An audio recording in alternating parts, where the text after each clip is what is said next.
What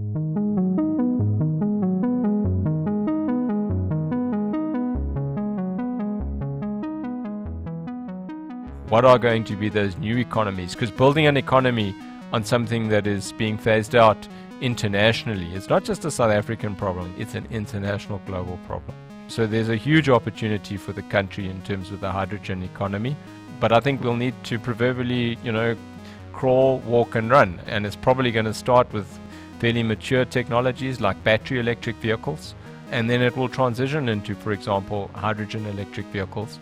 And as part of that, we need to create the local market and economy. So I think when South African municipalities start to procure and implement new transportation systems where, for example, hydrogen fuel cells with high local content is a requirement, I think we'll really start to see that. And these technologies are commercially available now.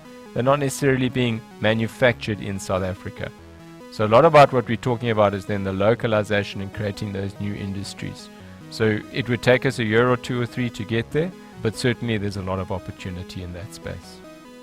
I think what's important, as you said, Clinton, is that we need a shift in mindsets and a shift in how we think about the world going forward. This transition is happening, and if we don't step up, either as Eskom or as South Africa, we're actually going to be losing out.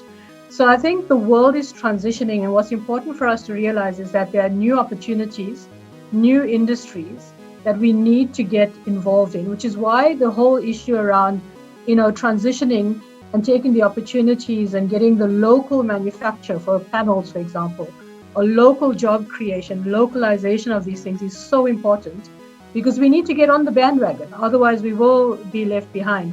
But just to add also that the transition is not something that's going to happen overnight. I know there's a lot of fear around job loss. It's not going to happen overnight. It will happen over time, but we actually need to get accelerated on it to get onto the pathway. Thanks, Mandy. I think that's a great way to wrap up the session then. Thanks again, everyone. Thanks, South Africa. Thanks for tuning in, and please, do continue. We've got some more interesting sessions coming up on energy and other elements. Do dial in for them. Thanks, everyone.